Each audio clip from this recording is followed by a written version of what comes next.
Hi, everyone, and welcome to the Krystle Clear podcast.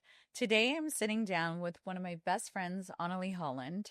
From early motherhood to co parenting with a narcissist to becoming a caretaker for her Olympian husband diagnosed with Parkinson's just a year into marriage. Analea's story is one of resilience, healing, and strength. Analea, thank you for finally coming and doing this with Oh, me. it's so special to be here with you, Krystle. I'm so excited. Yeah, So me we're gonna too. get straight into it. We're Yeah. gonna talk about friendship and foundation. So we've been friends for over 20 years. What do you remember most about those early days and how our friendship has evolved? What I remember most is celebrating life with you. Yeah. Just I feel like I'm more of an introvert Mm-hmm. and you are such an extrovert in wonderful ways. And having your cousins and your sisters around, always like a wonderful sisterhood. And I feel like I stepped into a sisterhood, a really sweet um understanding of friendship and bonding and celebrating life together. Over the years, I feel like our friendship has deepened. Yeah. Like we've seen each other through so many different things, in and out of relationships and just challenges and all kinds of things. And I feel like those are the kinds of things that really either test or strengthen friendship. And I think ours has stood the test of time in many ways. And I feel so privileged to be in your life. It's so crazy, like when you think of 20 years, because it almost like it kind of feels like yesterday, Yeah. right? When we were like bright-eyed, bushy-tailed, 20 years old, new to Austin, because when did you move here? Well, I was at UT. So I had already been here probably when I met you, like 5 years. But Five you were years. brand new, right? Yeah, well, so I moved here in 2002. Yeah. So, yeah, I was, and I think we met in 2003. So, yeah, we've known each other for like 22 years, which is That's wild. wild. And like, for those OG Austinites, Miguel's La Oh Bodega, my God. like, Yes. we would do Cuba Libre. Miguel's loved to salsa dance. That was like our It thing. was amazing. Oh, it was so much fun. Yeah. And yeah, we've been through so much together. It's truly like unbelievable. Yeah. Yes, it is. Four kids, three kids. Hello. I Between have us. one between us. Three kids. Three kids. I have one, two, three marriages. Yes. I've got one and a sort of. Yeah, exactly. So I'm excited to like dive into it, but I just wanted to start off with like talking about our foundation as a friendship because you are one of my longest standing friends that I've ever had, like closest friends, because I'm still friends with some people from like high school but I don't consider them one of my like closest friends. Like you truly are like a sister to me and a sister to my, Your family. You're like family, your your beautiful family. family. Yeah, your Yes. family, truly, like at this point. So even though we don't talk to each other every day or see each other as much as we love to, like we're sisters, Yeah, we're there's family. beautiful history there. Ugh, I'm definitely one of the primas. absolutely, girl. Yeah. So looking back, what's one thing about yourself in college that you never would have imagined you'd be living now? Well, I guess I thought my life would be a certain way. As an adult, you think adults have everything just put together, Yeah. and my life has a lot of unknown characteristics, which is not bad. I'm leaning into it. And uh it's actually exciting and spontaneous in many ways. Um but I definitely thought I was on a specific track and I was heading in a particular direction. And so many things have happened since then. And it does feel like just yesterday. Like it Yeah. was literally just yesterday. Brighted, bushy tailed, as you said. A lot of unexpected things, but with it, what you don't know when you're younger that you hopefully can start to discover as you mature is that with unexpected things and challenges that come up is that there's always the potential for like a silver lining, Hmm. for discovering yourself, for discovering beautiful, wonderful things that you nobody could have prepared you for. So, so yeah. So true. So let's talk about marriage and caretaking. Within the first year of marriage, your husband was diagnosed with Parkinson's. What did that moment feel like for you? And actually, let's preface that with how long have you and Jim been married? We've been married. We're going on 12 years. If you Wow. can believe it. Oh Together, my almost 15. gosh. Oh At the my end of the year, we'll gosh. hit 15 together. Wow. But married 12. And yeah, so we had been dating 3 years, we got married, and then pretty much about 9 months later is when he was diagnosed. I really felt very hopeful, Mm-hmm. you know. I think he took it super seriously right from the beginning. Again, not to say that I didn't take it seriously. I have so much respect for, the doctors and everybody involved in his care in the early days and beyond. But I always felt like there was the potential for something other than what we were being told. Mm-hmm. Like that we could overcome this, that it didn't have to be what the standard is, that, certainly he didn't have to be like the worst case, that things could change and evolve and morph. I definitely felt like we've got this, and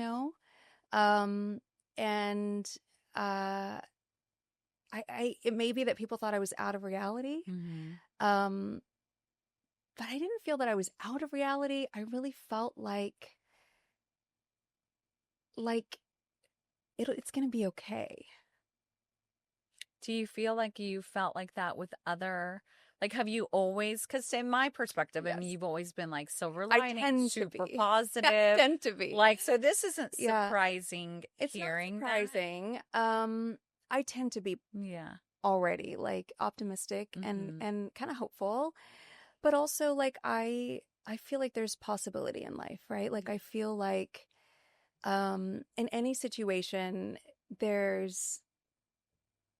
we have incredible potential, and sometimes you don't know it at first, but it's a matter of like tapping into it and peeling back some layers and maybe learning, understanding things. I don't know, but I have always felt that undercurrent in my life in general.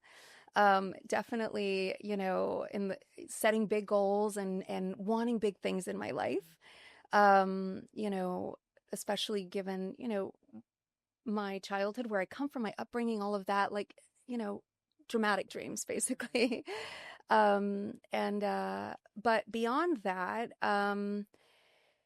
yeah, it's not easy to hear that, the person that you love has been diagnosed with something so serious as Parkinson's. Did you know it was serious when you heard that, or like? Yeah, I had an inkling because I mean, I know of Michael J. Fox, Yeah. and someone that you fall in love with on screen, Yeah. that you feel like in a certain way, and so I was familiar, I was aware. I mean, certainly not to the degree that I am now, Sure. but I had some understanding of the potential trajectory. But I also decidedly I didn't want to start living that potential circumstance now. So I kind of shielded myself from hearing too much about it. Yeah. Because I don't know, I didn't want to ruin our time now being worried or sad about something Right. that, if it developed, could take years. We have life to live now. So I think that in many ways, we set out to live life. We set out to just enjoy and, in many ways, I mean, we have achieved that Yeah. over and over and over again Well, over the years. to have Juniper, I mean, that was a very conscious decision. Right. That wasn't like a light Yes. decision. Yes, that it was you very made. deliberate. Right. Yes, to have our second daughter, Juniper, was very deliberate, and it was after many years, right? And I understood Jim's perspective from the beginning, once he was diagnosed, was he didn't want to ever leave me in a position of having to take care of a baby and him and all of these things, right? And that was his biggest worry, is what it could come to, and the potential load on me. So it was, kind of a heroic act in a way, wanting to really consider that on his part. On my part, I'm like, well, I can do it. Like, I can handle it, Yeah. Again, the same kind of optimism. And it's easy to say all of that at the Mhm. beginning. It's really easy to make decisions that you think when you don't understand what the implications or the load or how things can evolve over time. It is easy to like jump right in, Mhm. bright-eyed, bushy-tailed, which tends to be my tendency. Mhm. But I will say it was an incredible choice when we Yeah. did get around to it. So, how did stepping into the role of caretaker so early on affect your marriage and your sense of self? Well, in the early days, there weren't huge changes at first. I mean, he struggled initially with insomnia, with sleep. He was uncomfortable, right? So in the earlier days, caretaking looked like giving him a lot of massages. Mm. Um, we we dove into like every imaginable diet Mhm. every keto, everything you can imagine, um, every innovative treatment. I mean, we've traveled the world really. We've gone to Moscow, unbelievable, Colombia. We've done some really big things Mhm. to try innovative treatments, when the medications weren't helping. For him, from the beginning, the medications, not only did they have no effect, he really couldn't tolerate them. Mm. He had such bad side effects that it became even more intolerable. So, um, you know, he had to have so much endurance. And he says, I used to be tough. And I was like, honey, you've never been tougher than Right, that. exactly. He looks back at his ski jumping days and Yeah. he's like, man, I used to be so tough. And I'm like, baby, This you have is no idea how the true tough. test. This Yeah. is the real thing. You're going through so many things, right? And different things start to come up, different challenges. It is so easy to lose your sense of self, Mhm. especially for someone like me who is a natural nurturer, right? Like taking care of somebody else is it's kind of it's part of my thing, it's part of what I love to do. And so it's really easy to lose yourself in that process, which is both, you know there's a lot of like love. You learn a lot about, there's a lot of gaining of self in that as well. um it depends on how you look at it, and it depends on, in moments how I've looked at it, right? On one extreme, I look at certain goals and aspirations and things, you know that I wanted to achieve that wouldn't make sense for me to do it, right? Like to hire someone to take care of certain things when it could really be me doing it. Like there's no one better than me to do certain Yeah. things in our home and for him. And so, yeah, it's been a process of learning.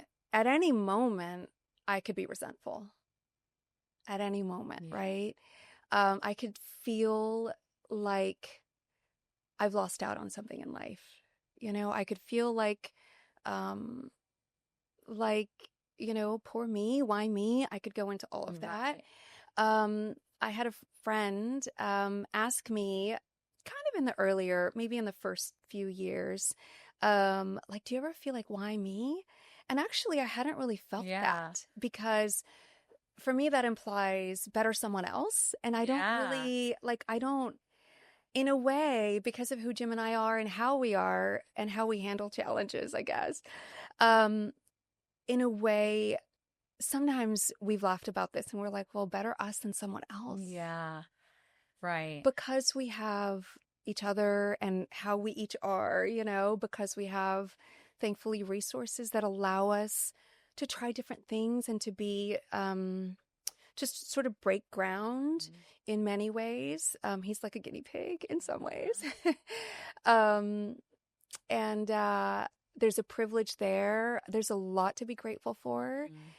And we really believe that we are going to come across the thing that gets him across the finish line and brings him back into full vitality, and health. So the fact that we each believe that and support each other when the other is struggling with Right. different parts, I think is really special and unique. Yeah. And it's our greatest strength in the process. That's incredible. Yeah. Yeah. So, what's been the hardest part of balancing love, marriage, and caregiving? Well, I mean, going back to the college girl didn't understand what love really, really, truly Right. was. Right. You know, you have an idea of like romantic love. Mhm. From what we see, like in the movies. I love my rom-coms though. Yeah, like I love a rom-com. we have that, idea. Exactly. We've got the idea that, that is introduced to us, right, at a young age. And then you encounter challenges and you learn that, love can have so much more depth and substance, and that's not something people do. I mean, people do, poets, and they describe it, right? Yeah. And there are moments where we can dip into it, reading, or seeing at theater or a movie, and we embody it, we dip into that. But it is something that, the idea of love changes as you change and evolve through circumstance. And hopefully for the better. It's not necessarily an easy journey to discover love through difficult circumstance. But in our case, I was able to see early on a type of blessing for us in our marriage is that, like, at a very, very, very early time in our marriage, we kind of got, we got tested and got to see really what it's made of. Right. You get to see right away what it's made of. Like, I can say, like, I've earned my marriage with my husband. Right. Like, I've earned it, and I know things about myself because of that. Right. Yeah. Yeah. It's one thing, when things are like sexy and fun and great and carefree and easy. In sickness and in health. And you have some real life shit, a major tragedy, a loss, a debilitating disease. Yes. Come and then happen very early. Kind of, you can see it, like you said, you have a perspective on it and you can see it as like, why me? Or you can be like, we got this. Yeah. No matter what. So, I mean, that's incredible. So, yeah. And truly, like, perspective at the end of the day. Life is all about perspective. Yeah. That's part of the learning. The college girl didn't understand that. Right. And I'm trying so hard to teach my son that. Yeah. It's so tough. I'm always like, because he gets in his little moods and stays in them. And I'm always want to validate his feelings. But I'm always like, sweetheart, you have a choice. You have a choice. Let's shake it off. Choose happiness. I choose to move forward. Like, and I'm trying so hard to instill that in him. My mom definitely did instill it in me. No one's going to make you happy except yourself. Perfect. It was like the number one line. Shit, maybe I just need to use that specific line that my mom That's right. forever told me. And it's true. So true. But it is the truth ultimately. I mean, you can have someone tending to you hand and foot. Yeah. And that just doesn't bring happiness. And we think it may, right? But it's not what brings happiness. I mean, happiness is truly, it's an inner journey. Yeah. It's an inner journey. And, it can be all about the good things. I don't mind that at all. Bring on the good times. But challenges in particular have a unique opportunity to learn something about how to be happy in the face of the challenge. That, like, it's a lesson. It's something that becomes more ingrained, and nobody can take that away from you. Right. The circumstance itself could change, and like, nobody can take away what you know about how to feel okay in any circumstance. Yeah. About how to feel appreciation and gratitude. I mean, in any moment, I always say this, like, you can experience heaven or hell in any moment. So true.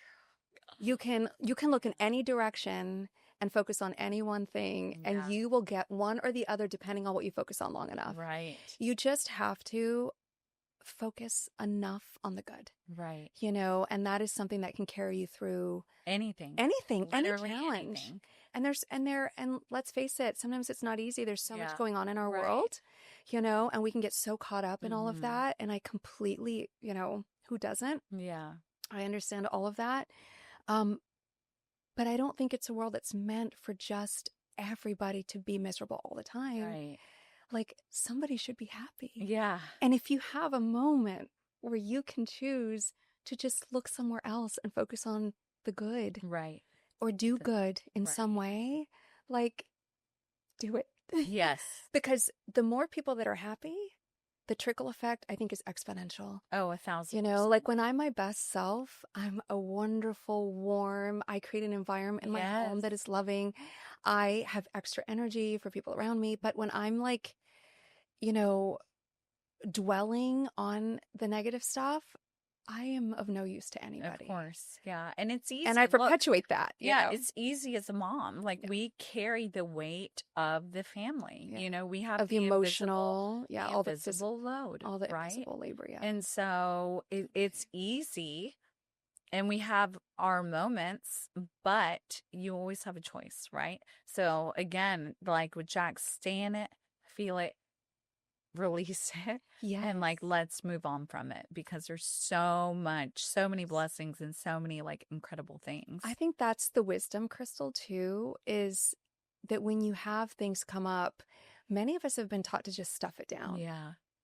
But stuffing it down, I feel like that tension in the body, that energy, the emotions getting stuck leads to misalignment in the body of some sort Right. eventually, and it needs a release. Yeah. It needs a release, so letting that out and let it exhaust itself. I mean, I'm not saying go yell at someone or anything like that, but, definitely finding the tools and resources to surrendering and not stuffing it down. Right. Meaning it doesn't mean go yell at someone, but Yeah. it means finding a way where you can have a release at some point that helps you like resolve that. Right. So I agree. So, what helped you keep your own identity while being such a strong support system for him?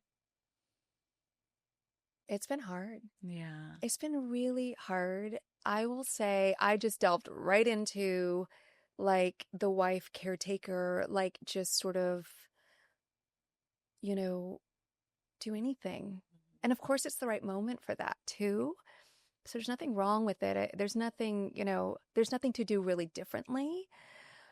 But there is, more recently, and you've probably noticed, just having like a desire to start creating again, expressing creative ideas, new projects and things coming up, having a sense of motivation toward things. Now he is feeling better, and we can talk about that at some point, but that also does free up and allow, more time, a little more energy.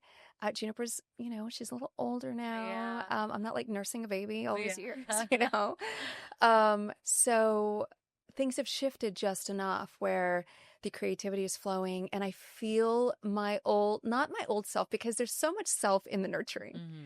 So it's not fair to say I was losing myself truly. I can look at it that way. Yeah. And I think a lot of society looks at women who make choices like that, and they say, oh, poor her, she lost herself. But there's so much self to gain in that. Right. So again, it depends on how I've looked at it. At any moment, I can see myself as a victim of the circumstance, and like, I didn't get to pursue this or that or something like that. But really, if I'm real with myself, there's nothing else I would rather have done. I wouldn't have done it differently. Yeah. So when you wouldn't have changed anything, that's the right thing for you.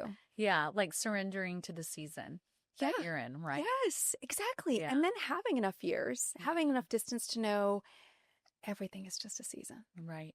And you're like entering a new season. Yes. Right now. So let's talk about motherhood and co-parenting. Yes. So you're raising an 18-year-old and an almost 5-year-old, two completely different stages of motherhood. What has that been like for you? Challenging and amazing all at once. Yeah. I mean, I'm not going to lie, in moments having a teenager and a toddler simultaneously, Yeah. there's an intensity to both of those developmental stages, you Yeah. know? But my girls have been so easy on me, really, in many, many ways. You know, we've had so much grace and um it is really precious. There's 12 years between them. Mm-hmm. There's a bond there. It's different from having a girlfriend your age because with Lizzie, there's a nurturing component. You're learning how to, in a way, nurture and understand a different developmental age, right? Which is not easy depending on where you are, Not easy for us even to sometimes understand our toddlers. Right. But and vice versa, I feel like there's a wisdom that she's able to pass on that Juniper is the beneficiary of. Mm-hmm. On the flip side, Juniper keeps us all young. Yeah. Noticing things, having a sense of wonder. Everything is a treasure.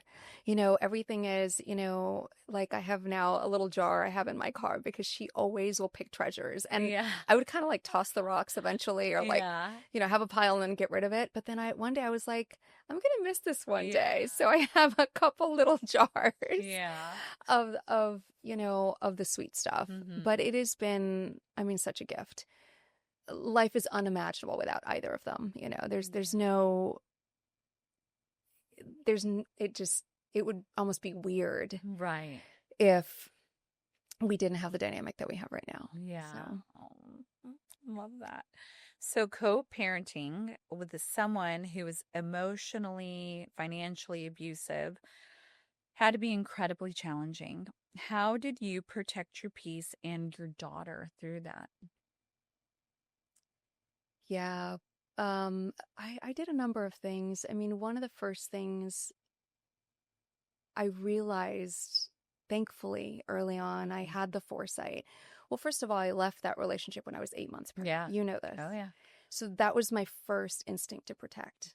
And really I probably, it would have taken me, if it was just me, a while longer, right? I would have stayed in it longer. Let's just say that, right? But when I could feel her tensing in my belly. I was going to say, how the hell did you, because it's the opposite. Most people stay because they have a child on the way and they feel like, or they stay like me, they stay in the relationship because that's Jackson's dad. I want to so desperately to make this work for the sake of my kid. And then you finally wake up and you're like, oh, hell to the no. I'm really going to like do damage if I don't like leave, And so the fact that you did that, Annalie, when you were pregnant is, wow. Are you like just so proud of yourself now looking back? Yes, I am. Yes, definitely not easy. There were a lot of challenges and a lot of repercussions for my actions, as you know, over the years. But in the moment when I could feel her tensing in my belly, there was just a moment where I was just like, I have to give her peace. I have to. So at that, it was just a switch. Before that, I was just trying to fix everything all the time. But when it had already happened multiple times that I could feel her tensing, it really was it was like there was no other decision I could make. I felt like we wouldn't be well if I was under that, that kind of stress and strain for longer. So, and that she wouldn't be well. Yeah. Like I really felt like there was just my protective instinct just kicked in and I was like, oh my God. And so I left. It was, middle of the night. I just left. I was a small business owner at the time, as you know, slept on my studio floor I was so ashamed. Like I didn't know how to tell people. Like nobody knew for days that what I was going through. Probably Jim probably knows the most over time, but like, I also don't dwell in the past. Yeah. It's a part of the optimism and just keeping things, again, the focus. Yeah. I don't tend to dwell in the past. I have, don't get me wrong. Like I'm like anybody else. I certainly have done it, but I try not to, right? And so, you know, and then I, you know, struggles, the vulnerability, it's hard to share those things. I felt like a failure, you know, like couldn't keep it together. You know, my parents have been married so many years Right. still, and that was what was modeled to me. So there's this feeling of like I've somehow not met a standard or an expectation.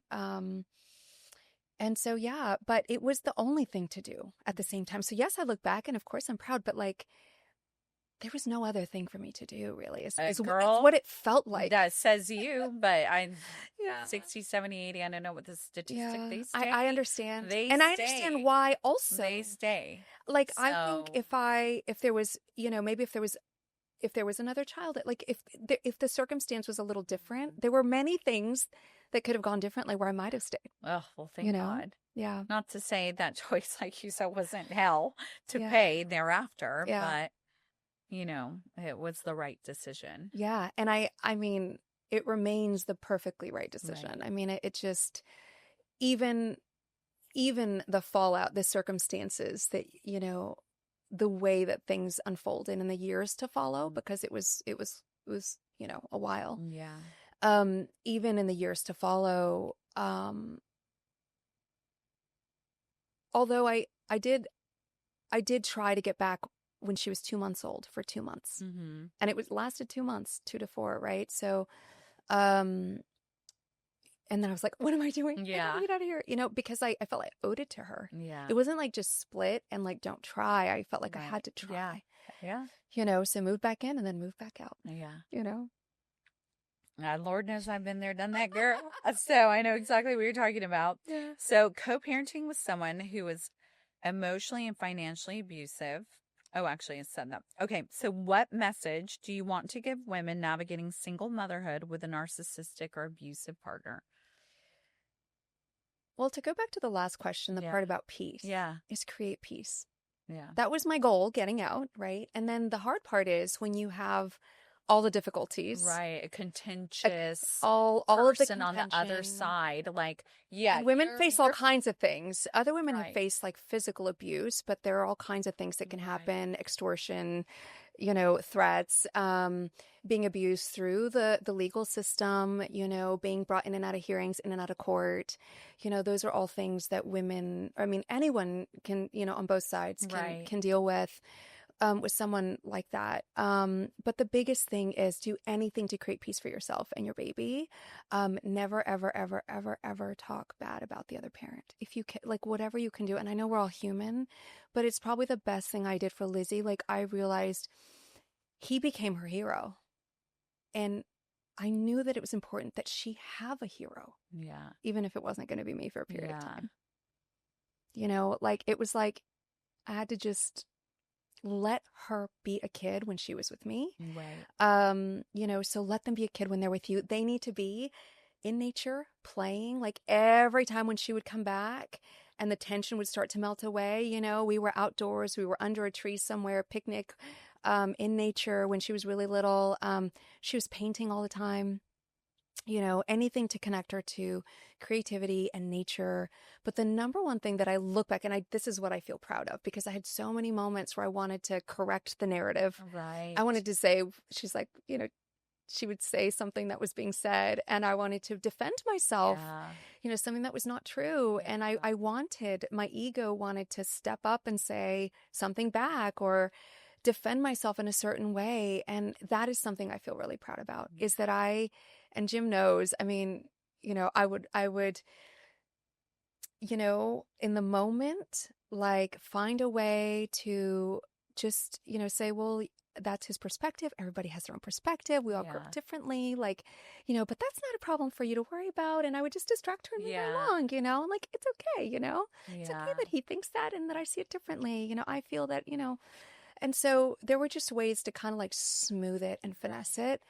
And I became really crafty at that, you know, and creating, my goal when she'd come home and I could feel it on her, because you know, she'd go back over there and there was interrogation, and then she'd come back over here, and I could feel the tension. And Yes. Gonna say, because there is a difference, right? There's two different style of parenting. There's two different environments that they're living in. There's two different narratives being painted.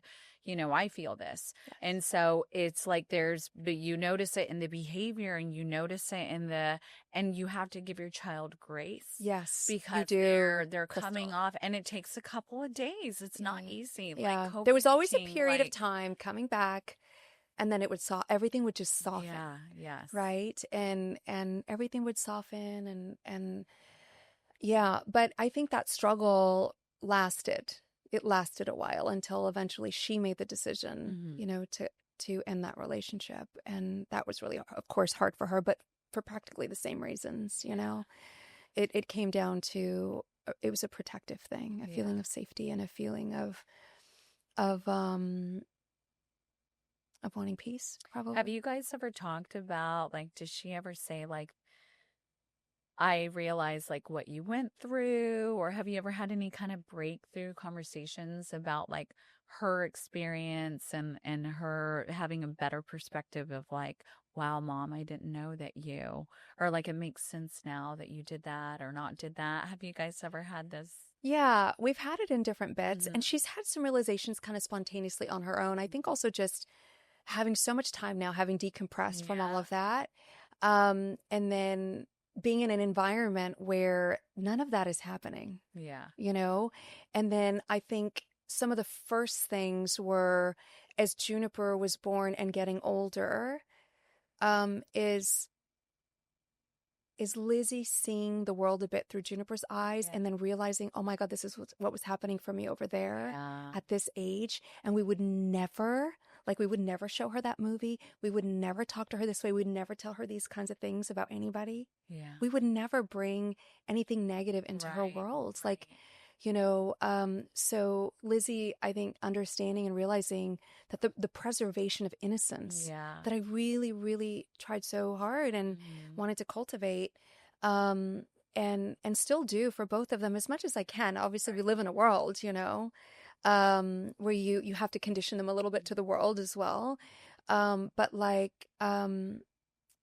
yeah, I think she's had a lot of moments like that, and just gratitude, tears, sincerity. I feel like there are still layers getting peeled back. There are still things that she doesn't maybe realize. When things are instilled at such a young age, and it just becomes a part of your subconscious almost, there are things that are playing a part, like if someone makes a face and your subconscious in your experience, that means something is going to happen. It takes time to undo that when there's been trauma. And so little by little, I don't know. And as she gets older and is just becoming this beautiful young woman, we have so much in common. Like we're so alike. Well, she's so lucky to have you as a mom. I mean, both of them are just so lucky. And I mean, despite everything that you've been through, you always go through things with like such grace and such, which the next topic we're going to like talk about after this, I think a big part of that, I imagine a lot of tools came from that. Yes. Aside from just who you are as an individual to your core. Yeah. So, they're really lucky. Like whenever you have such incredible tools and perspective that you can like share, with your child, which is why I always like value, getting your advice and your perspective, because you come from this really beautiful, like kind, considerate, rational, like place. And so, and it someone like me who's very like emotional and reactive and, like it's so important to be able to stay grounded. Yes. For but yourself. But I will say, Krystle, it's really important that like I have my moments like anybody, my moments of deep upset, anger, grief, whatever it is. It's not like it's just, I mean, I think that there's a part of me where my natural self, my non-stressed self, is all the things that you described. But in moments of stress, we act so differently. And the challenges that are big and they feel so personal and so intense in moments. Mhm. Like it's been an evolution. Every time there's a challenge, I feel like I go through a bit of an evolution. Right. If it's a new and different kind of a challenge, there's still the knee-jerk reaction at the beginning of some sort, Mhm. where my traumas, my triggers, my stuff comes up and I still have to deal with it. Like I Yeah. have to work it through to get to a better perspective. So I don't want anyone listening to this to ever think that, I've got these things figured out, because I have struggles every day, Yeah. that I work through, new and different challenges, or something maybe really old that comes up Mhm. and it keeps repeating, and I'm working on it still, like I have all kinds of things that I'm working on. So anyway, maybe the next topic. Oof. Well, what would be your advice though to women, that are experiencing either, in a relationship or co-parenting with a, narcissist? Well, I realized so early on, as much as I did everything you can imagine. I even gave in. I succumbed to, you know, um, extortion threats, all of the things, right? So like I tried all of that, and none of it worked. Um, I I delved deep into personal development. I realize, again, kind of the start of our conversation is that the only thing I can control is me. Mhm. I can't always change what's happening. I mean, sometimes I have control over things, right? Our day to day, but like things are happening and you cannot control another person. Right. You can try. And if you're up against someone like that, you're not gonna win. That's like fuel for their fire. So I would say delve into what you can control, which is your well-being, your state of mind, your belief in possibility, your building your sense of resilience to things. You're knowing that this too shall pass. And then knowing that you don't know everything. Because I Mhm. think, like, there were moments where I became so self-righteous. And self-righteousness is a really slippery tool, because you can think that, and I could justify why I was right about certain things in my perspective, right? And maybe I was right about certain things, but the self-righteousness, it's not a solution to anything. Then you start doing the same thing that they're doing. Mhm. So you always have to, that's a slippery one, because you might actually be correct about something, Mhm. but then feeling, superior or better than in any way, Yes. that's what they're doing. So like you just cannot engage in the same way. Oh, You that's literally good. have to like, just give them nothing, Yeah. the bare minimum of communication. When I was getting like the 57 texts in like 1 minute, Yeah. through the courts, like I was able to get something where, because clearly we still have to, for holidays and weekends and Yeah. the whole deal, we're They're still not having to going do the anywhere. exactly. They're still there. And so, but was able to get something, an intermediary, a platform where all the messages go through that. Yeah.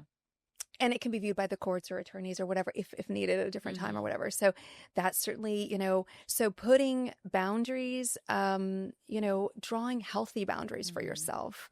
If you're a people pleaser, like I tend to be, that's really hard to do. Yeah. And it took me so many years to finally like figure that part out. Mhm. Um, but always look to see, not from a place of I'm bad, what am I doing wrong, which I have also done. Mhm. Um, but look into developing yourself Mhm. into the kind of person that can deal with that Yeah. and still be happy. I love it. Speaking of personal Exactly. development, Yeah. we're going to shift topics and we're going to go into the NXIVM experience. So, for those of you may or may not have heard of NXIVM, but Annalie introduced me, and I'm so grateful. Seriously, Yeah. like so grateful for my time and my experience. I did 2 Jeunesse weekends, and I did executive success program. Is Yeah. that what it was called? That's what they Yeah, were. an That's what they were intensive. calling it. That's what Yeah. they were calling it, and It was a goal setting program. Yeah. Remember? It was so good. It was so good. So Yeah. we have to talk about that because some of you may or may not have watched the documentary called The Vow, but that's like what it was unbeknownst to us, of course, not, had no idea like on that level. Of course. Yeah. But we have to talk about it because it's so impactful in my life, my experience with it. I'm so grateful you introduced me to it, and it's funny. Like, I like talking about, I'm telling people I was in a cult, and they're like, "What the fuck?" And I was like, "Have you seen The Vow?" And oh my God. I'm like, Krystle. "Yes, but not really." I like use it as like it's hilarious to people. Yeah, They're people's like, reactions, tell like, me "Oh my everything," God. and it's just like, so we have to dive into it. Okay. Sure. So both of us were involved in NXIVM, which has such a public reputation now. What drew you to it originally? Well, I first heard about it through another single mom, and she was having remarkable, really results. She actually had a similar co-parenting dynamic, right? And so when she starts to tell me the effects that it has had on her, I'm like, I need that. Yeah. And I'm already someone that delves into, personal development type stuff, right? That's always kind of been how I am. So for me, it was a no-brainer. I need that. Like, I need that. Yeah. Like, this is what I've been asking for. I need that. And interesting, like, what really captured my attention is the way, like how they sold it was there's a scientist, Ivan Pavlov. Have you heard of Pavlov's dogs? Yeah. Yeah. So, the experiment of ringing the bell and salivating when the steak would come out and ringing the bell, simultaneous to the steak being brought out, and the dog would salivate. Right. And so, that association, right, they call that a Pavlovian link, right? And, because when you take away the bell, when you take away the steak and you ring the bell, for anyone that isn't familiar with it, right? When you take away the steak and you ring the bell, the dog will salivate anyway, right? So the dog associates the two completely unrelated stimuli, right? So I remember what really captured my attention was they would talk about that, about how that we as humans, we form Pavlovian links all the time. And in fact, it doesn't take doing it repetitively like it did for the dog. For us, it could be one incident. Yeah. And things are linked. Right. Right. This could be like, you're a kid, this traumatic thing happened while a certain sound. And now the sound and the trauma are associated. You hear the sound, but don't experience the trauma. And, it's like you're living the trauma, right? So we have all these subconscious things going on all the time, and we have history. Who doesn't have things that have triggered them, difficult things that they've dealt with, as kids and in school and, life, really. We all have that. And so what they talked about was being able to separate stimulus and response, right? And where you've got whatever the stimulus is. It's like, when, like an example would be like, when my dad clears his throat, I don't know, I'd get this feeling like I got to leave the room or something, let's just say, right? I heard someone say something like that at one point in one of the trainings, and was able to watch this person evolve that and stop avoiding their father. In fact, it happened with me where my dad would call me, and like, I love my dad. Yeah. I think just with everything that I'd gone through, I felt like he was disappointed or something, right? So he would call me, and I would just feel this fight or flight like rush through my body. And this was new because it wasn't like it was there before. It was newer after some of these things had happened, and I felt shame. He would call me, I'd see the number, and I couldn't even listen to the message. Like, I couldn't even hear what he had to say. Which I'm like, sure and was he'd like, be like, "Hi, Bihita, of course, I love you. Check Mika, I just want to check in on you and the baby." Like, we're in Austin, they're in San Antonio. Mika, I just want to check in on you and the baby. How are y'all doing? Do you have everything you need? He knew I was struggling, right? financially and so many other things. And so like, it's just my dad checking in. Yeah. But because I felt the shame, I associated certain things, and the phone rings, and I just like, I Yeah. couldn't, and I would wait days before I could even like hear the message. Yeah. That's crazy, Yeah. right? Yes. It's like, it's actual crazy, because my parents are loving people. Right. So, so when I, in my first workshop, I worked that one. Yeah. Oh Ugh. my God, Krystle. Was it through EM? Yeah. Exactly. And EM EM was, is, yeah. explain it. Yeah. So EM is what they called like exploration of meaning, right? So exploration of meaning, basically, it's where you take, it's the understanding that between a stimulus and a response. I think Viktor Frankl, in the book Man's Search for Meaning, which incidentally was also, this group would say you should read this book. And it is a really, really, it's a really touching book. I mean, about someone who went through basically was in the Holocaust, and he really, his view of life, you wouldn't even believe what he was able to do with his perspective. Yeah. I won't spoil it, but it's really, really amazing. But in that, Viktor Frankl does say, between stimulus and response, stimulus and response, like there's like a pause in there, right? And the whole idea is that you can change your response to something based on the meaning that you're giving it, right? The meaning that you're attributing to it, right? So, for instance, you like,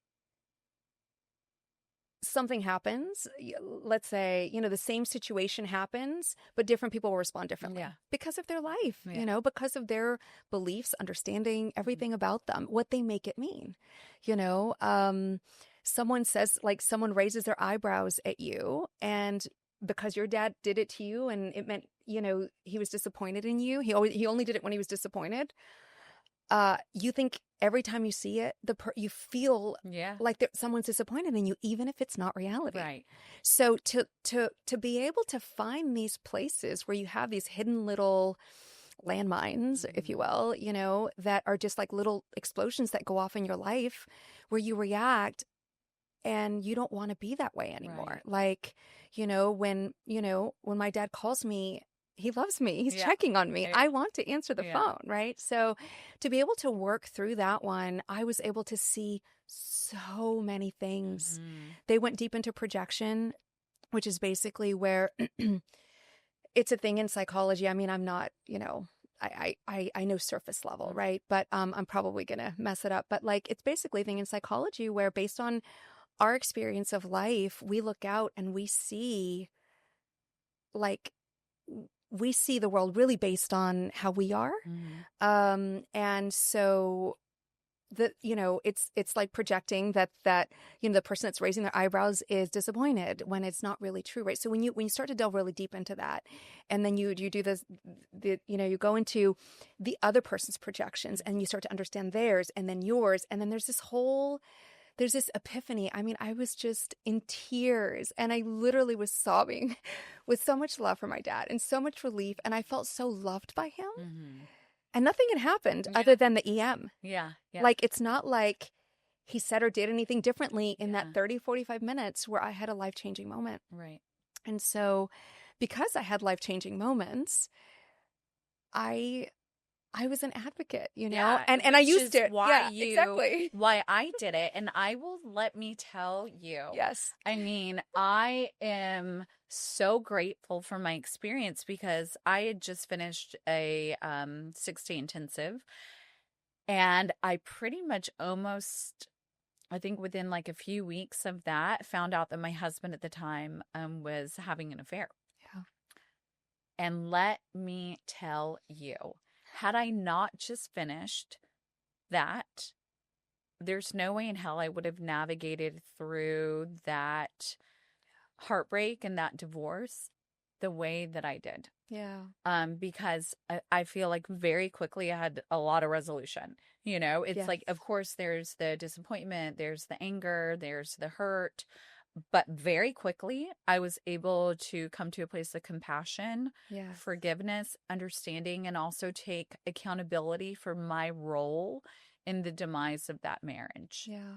rather than be a victim to it. So many people, could be like, oh, can you believe this happened to me? Like, yeah, it was fucked up, sure. But like, well, how did I contribute to that? Yeah. What could I have done differently? And then to even get to a place to where I was apologizing and telling him like, I'm sorry that I failed you like in these ways. Yeah. Not that it was ever a justification of the behavior. Of course. Because That's important, of right? course, Is of course. It's not justifying No, the bad never. behavior. Yeah. It's just the understanding that, like, when we take responsibility for any little part that we had in something, it actually empowers us. Yes. You start to realize you have more power in situations. When you start looking for responsibility, you have the opportunity to do things differently next time, maybe, for instance. Yeah. Oh, 1,000%. But it's not to victim blame, Mm-hmm. because ultimately, no one should go through what you went through. It's not to excuse any of the behavior. Mm-hmm. It's just to say that's inexcusable, and I'm just going to own whatever part I had in it so that I can move on and not recreate any part of circumstance that would even begin to allow for it, which may even be looking for a different kind of partner. Yeah. When you start to see why you made choices and you're able to reflect and look back, which is what all these workshops were ultimately about. Right. When you're looking back and you're spending like all of this time looking back at moments in your life, they were all about fill out this little thing for yourself to evaluate or reflect on key moments in your life, like a time that you were angry, a time that you blah, blah, blah, a time that you acted in ways you weren't happy about. There was a true value in being able to change the narrative that you're giving the story and empower yourself in a truly empowering way, in a positive way. Now the flip to that, Krystle, of course, is that can be used against you. As with any tool, and actually they said this all the time in the trainings and stuff, like tools are resources, and any tool is neither good or bad. In the hands of the right person, it can be used for good. In the hands of the wrong person, can be used like a knife. In the hands of the wrong person will end a life. In the hands of the right person will save the life, right? So what I now, after all, I mean, it's been like 8 years or more. I mean, it's so long past for me now, but what I now can see and realize, after all of these years have passed since all the fallout and everything, the scandal broke and all of that stuff, is that yes, there were people that were being manipulated with those very tools, right? And that, I don't think referencing the knife as the tool both ways was an accident. I don't think that was an accident. Right. I think that there was a little joke behind that, like somebody knew what they were doing. Right. And people really were victimized in horrific ways, unexcusable and horrific ways. And so, that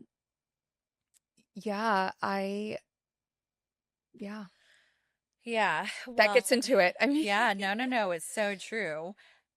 So how did the fallout from the scandal impact your relationships with friends and family? Because I know mutual friends that were like, oh, they felt like they needed to distance themselves. They didn't understand it. And me, like, I was involved. I was a part of it. And it was so impactful in such an incredible, positive way. And so, it's, from my perspective, it was so tough because it was just like, well, if you knew Analea and like, you would know that she wasn't a part in that way. And like, you hear it directly from me and my experience. It was so life-changing and so impactful for me. But I know.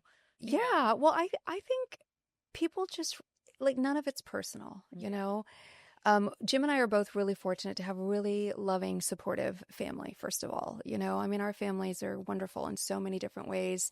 So a lot of love and support, and our closest friends, same thing, But, if you take the top 100 people that you'd invite to your wedding, you're going to get very different reactions. And this is what this is what helped me to not take it so personally when there were some people sort of on the outskirts that were reacting in all these funny ways. That I was like, but you haven't talked to me. Like, what's going on, you know?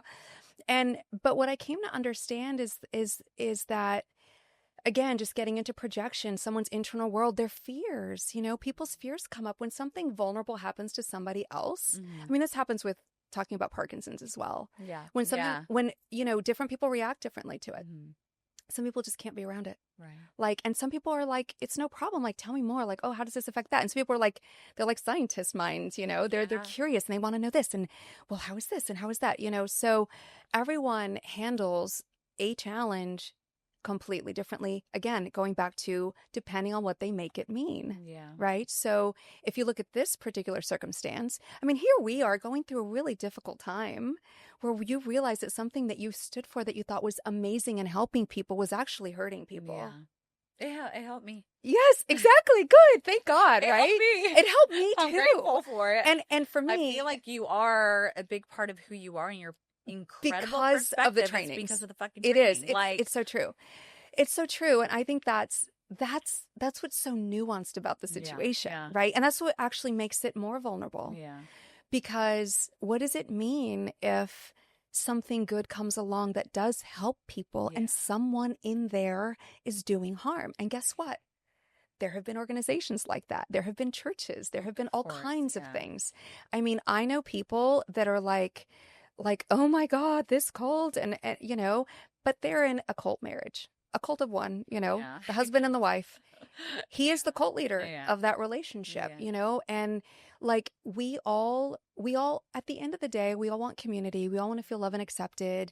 And that makes us vulnerable. Yeah. That makes us vulnerable to falling into it shouldn't be looked as like, oh, that cult, they were in it. It should be looked at as there are people that will lean toward wanting that kind of power and control over others. And it's happening at different levels. It's not just like a personal development group or a religious group. You know, it happens across all kinds of organizations, governments. Exactly. Governmental level, like, it's, you know, it's something that is just, it's out there. And if you pretend that you're not susceptible, as I did, and the self-righteousness kicks in, that you would know better, I think you're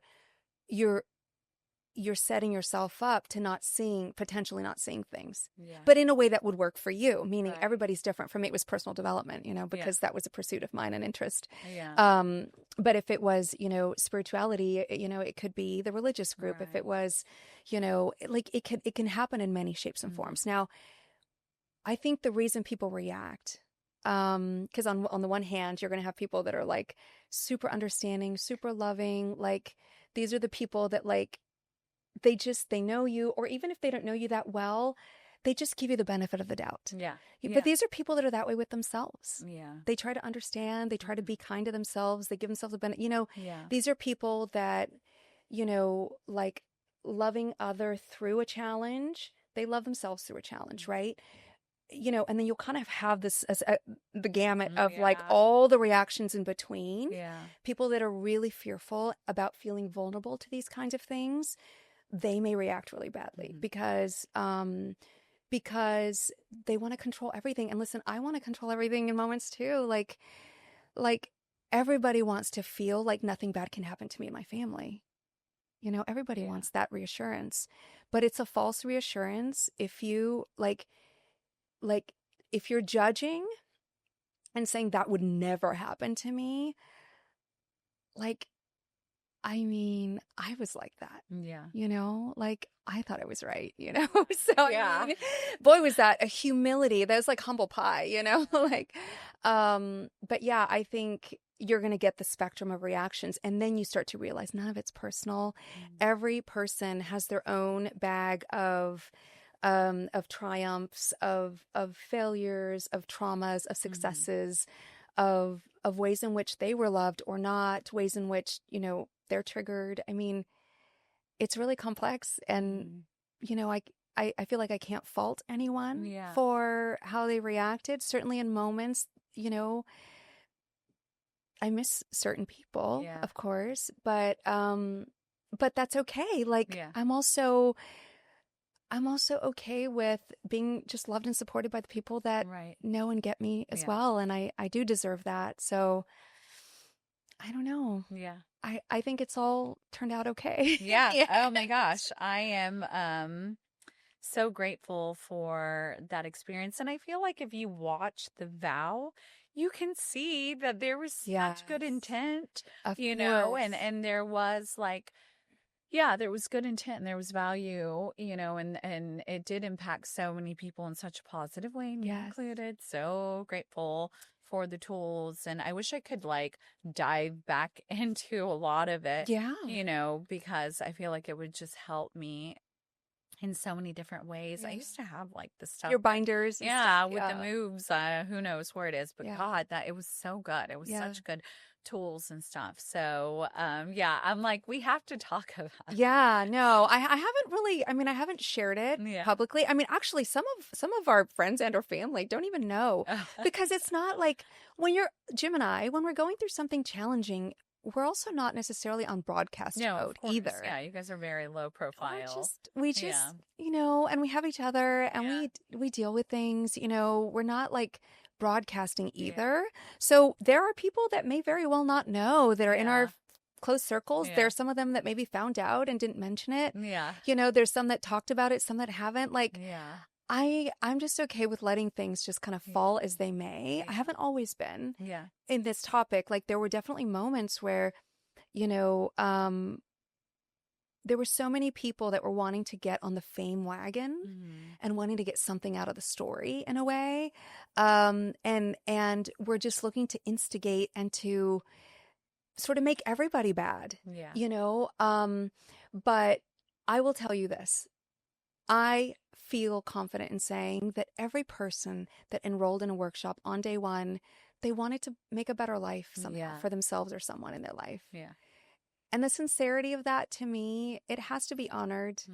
And people then went on after the fallout. I mean, all the people that I met, you know, in the different workshops and things, you know, they all went on to handle it very differently.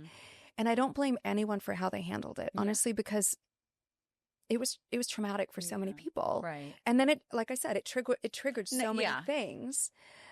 So many things for people. Like the vulnerability of having sort of been, you know, like the feeling of not knowing is so, it's so potent. It's so strong. It's something we try to not feel. We want to feel like we know things so that we can survive and manage and live a good life. So I don't blame anyone. I mean, there are people, good people, that still believe that there was nothing bad that was happening, truly. Yeah. Yeah. And again, these are good people that they just haven't seen what they need to see based on their life and their experience. Right. And then the people, you know, the people that came out and spoke out about it, you know, that was their way of processing something awful that happened to them, you know? And so, and then other people just wanted to like hunker down and stay quiet. And so I haven't really talked about it much, you know, but like, it's just my own way of processing and healing, really. And every person gets to heal the way that they heal. Like nobody gets to decide.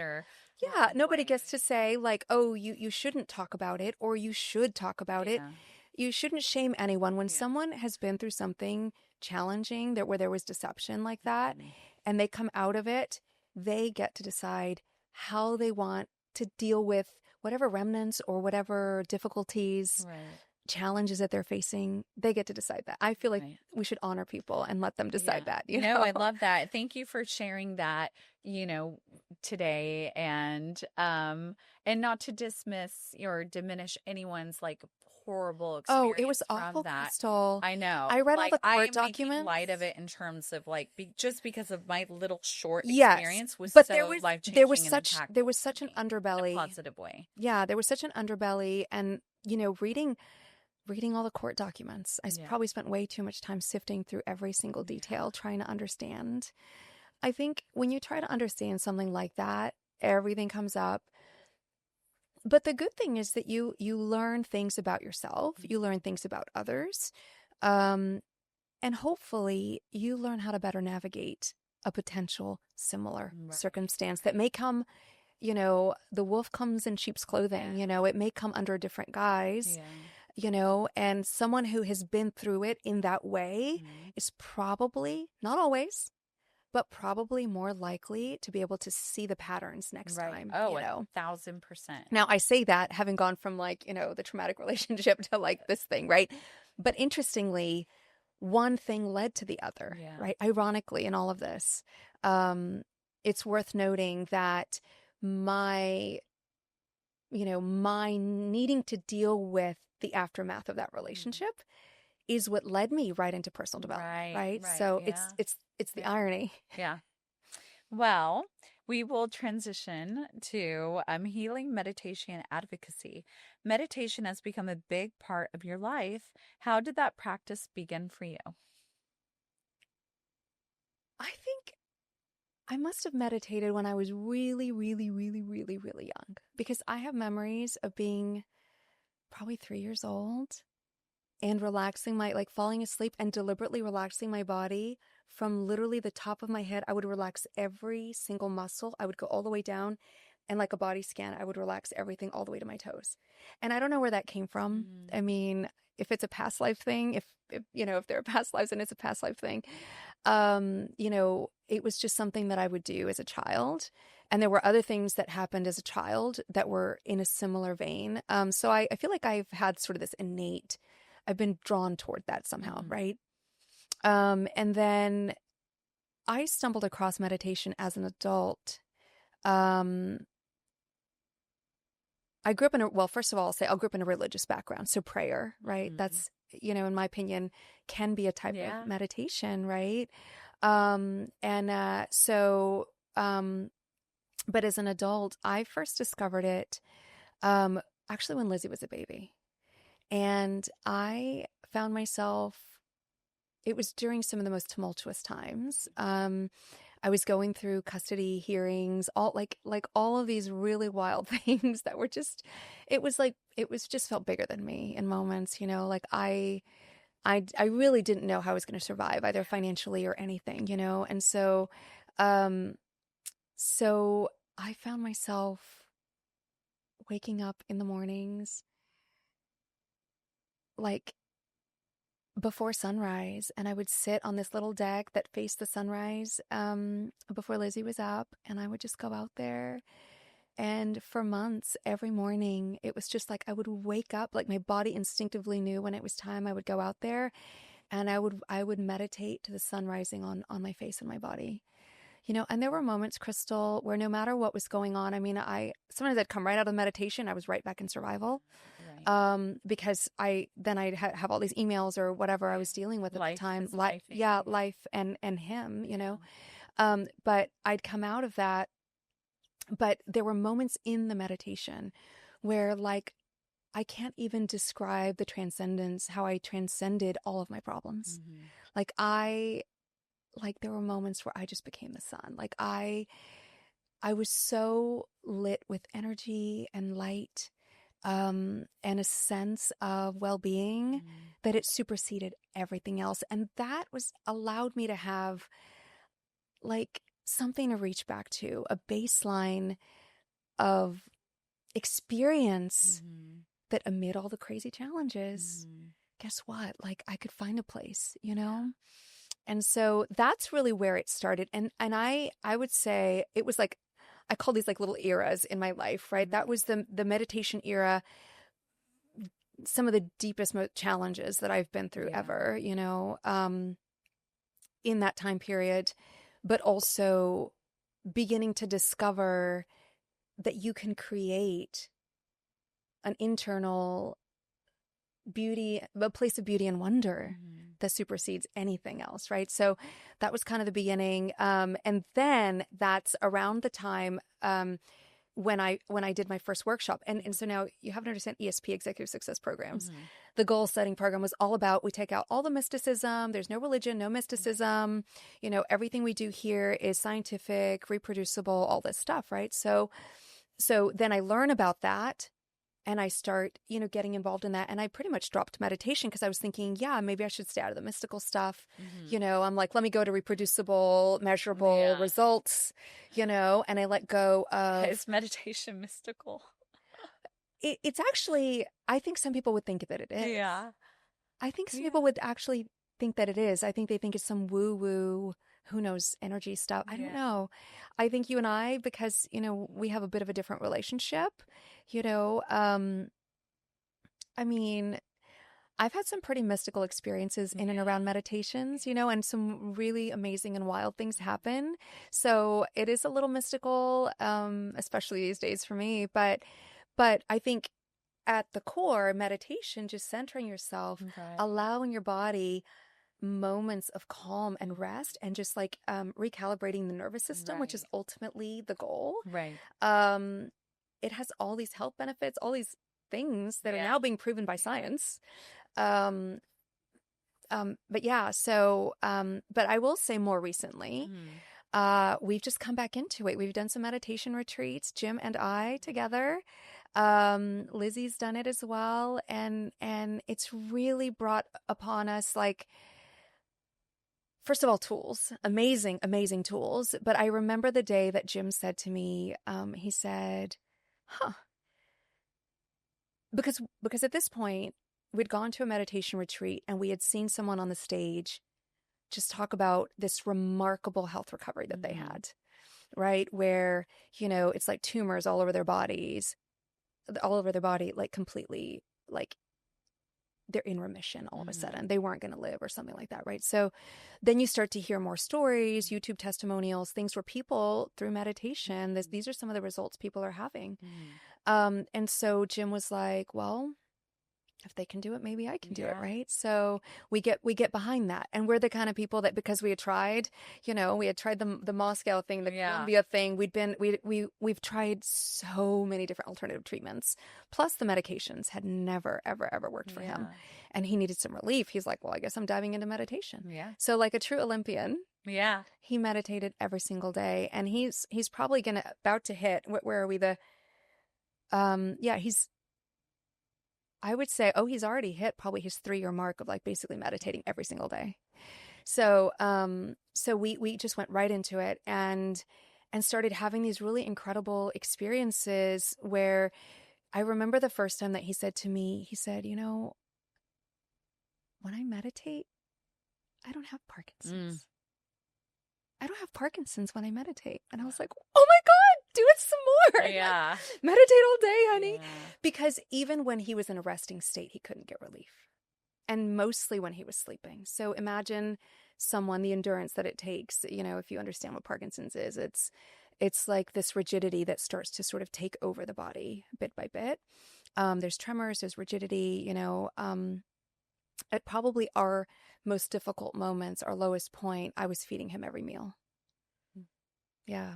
And, something where he'd struggle to button his shirts, and, not able to drive anymore, like all of these things. He gets into meditation and just bit by bit, these tiny little victories start to happen where, like, he doesn't know why, but he just felt a little better. I don't know what did that. And of course, he's a very scientific mind. I mean, we both are, and we love science. But he's so analytical. He's like trying to figure out, like, what did I just do? What did I just do? Was it this or this or this?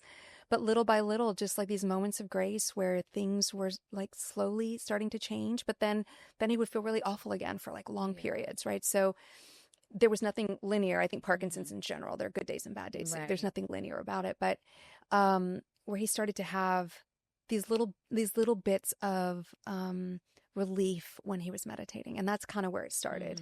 So boy, did we just go right into it, and it's been an incredible blessing. And I will say, Krystle, that Jim has had some really big breakthroughs recently. Just this summer, we're in Park City, and he was able to mountain bike up to 10,000 feet, up to a ridge. And it's something that he had probably done back in the day. He'd probably done it like hundreds of times. Right. It was like his daily exercise. And then he'd go do another thing and another thing. I mean, it was like I know few people that can actually do what do it Yeah. at all. Yeah. I know few people that live there that can do it, right? Mm. I mean, actually a lot of people that live there, that's their Yeah. lifestyle. But in our circle, only a few can do it, Yeah. right? In general. Mm. There's no way I can do Yeah. that, right? But so this summer he got to the top. Incredible. That had to be such a like breakthrough moment for him where he felt like himself again, truly. Yeah, he said it was one of the greatest moments of his life, and he has stood on world stages. He's done so many incredible things, and he's a wonderful person who has done wonderful things in the world, and had some great success. But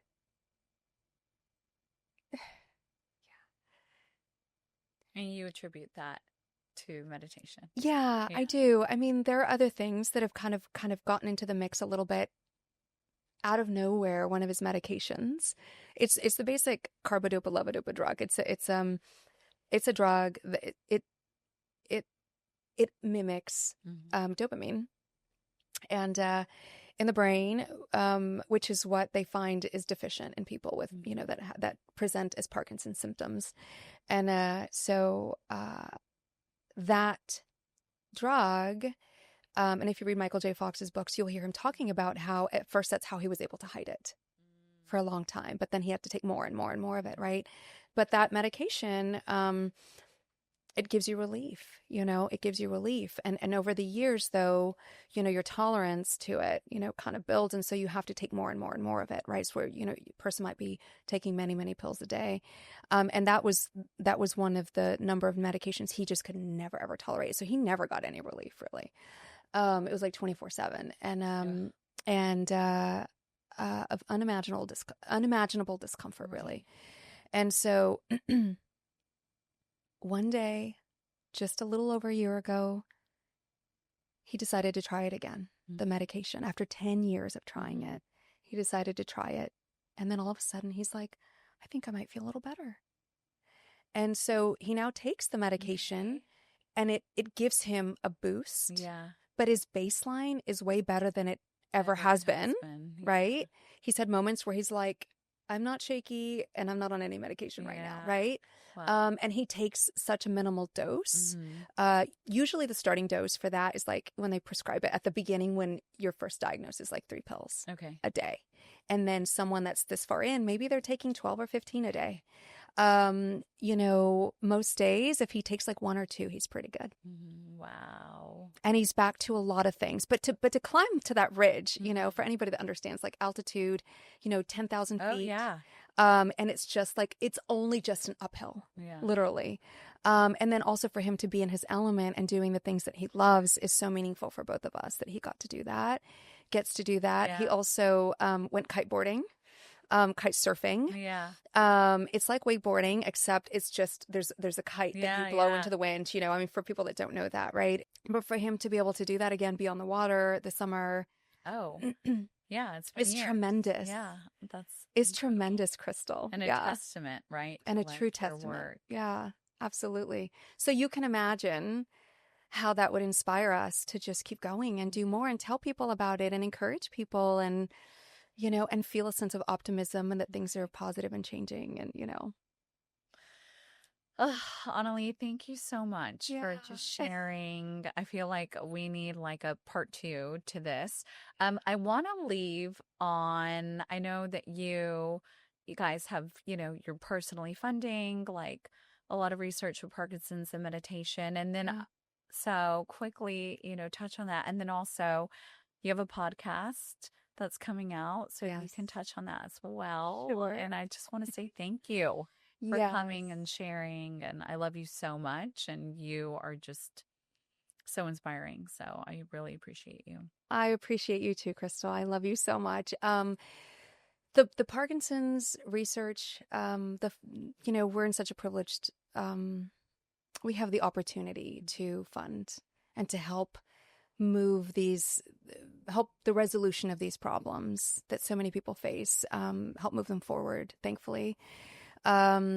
We have been involved in research with Yale and Stanford, University of South Florida, There's some really great stuff though. And that's been like of various different kinds, like stem cell and microbiome research and other things, right? Parkinson's stuff.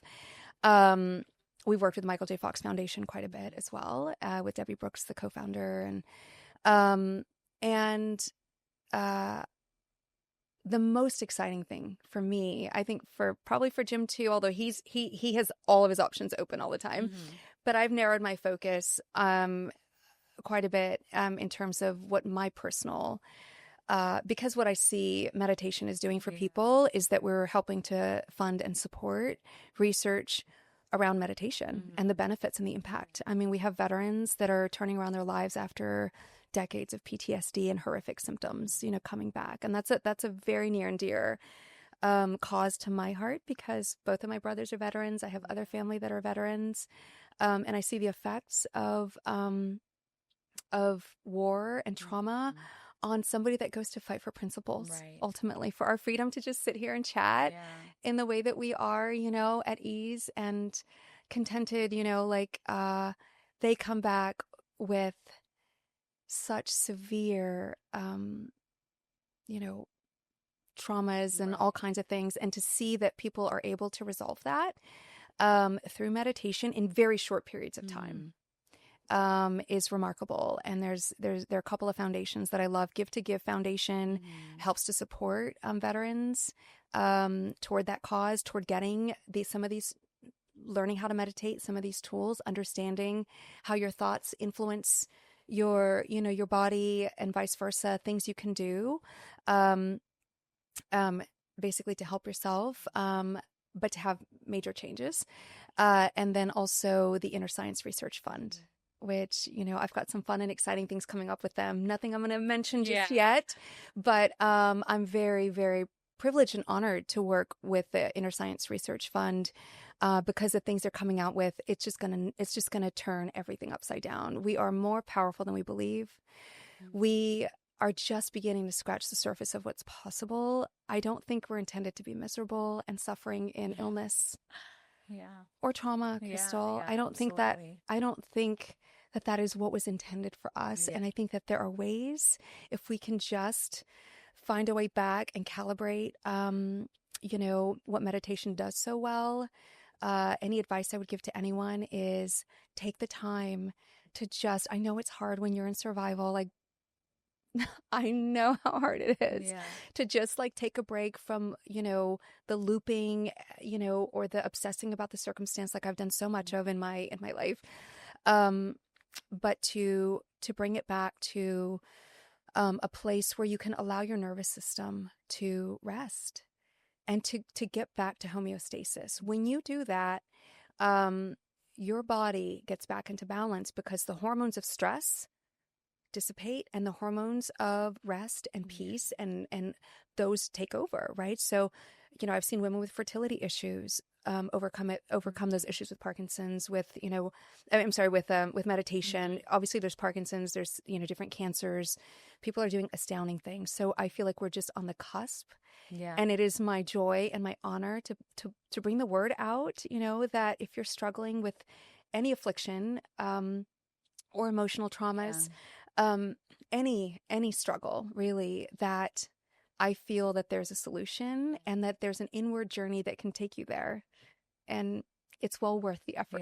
Not always easy, but well worth the effort. Amazing. And your podcast? My life has changed so dramatically. Like, I live a life that, even with the challenges that are lightening, with the Parkinson stuff, you can tolerate any of that when your life has a sense of magic and wonder to it, Yes. So my podcast is Rose Podcast. Okay. And I won't give it away now, but it is it a podcast about signs and synchronicities? Okay. Yeah. And I'm so excited to just share. And the reason I want to share it, I've been such a private person for a while, for years. I mean, I was not this private when I had my business and all these things, but I think just the circumstances caused me to kind of go inward, hunker down a bit, and some of the challenges. But I think that when you see your life has changed as a result of certain things, Mm-hmm. and you love people, why would you not share it, you know? And so I hope to inspire others into delving into a magical side of life that no matter the circumstance you're dealing with, there's a way to tune in to something that is wondrous. Yes. And bit by bit, I think the more you focus on those little things, and I think I'll be talking a lot about how that unfolded for me, because I'm not an expert of anything. All I can speak to is really my experience. Right. And the crazy wild things that have happened for me, for us and our family and beyond. And speaking about that, hopefully will give people a taste of what's possible. Yeah. In the same way that people have given us a taste of what's possible, you know, and building on that sense of possibility, I think makes the world a sweeter place to live in. Absolutely. Yeah. Well, thank you. I Yes, hope of that course. this episode makes people, you know, inspires people and gives them a little more excitement for wonderment. And, you know, I just appreciate you and love you so much. I love you too. Yes, I look forward to the many more years of just sharing and growing and loving. Yeah. Thank you. Yeah. Bye. Bye.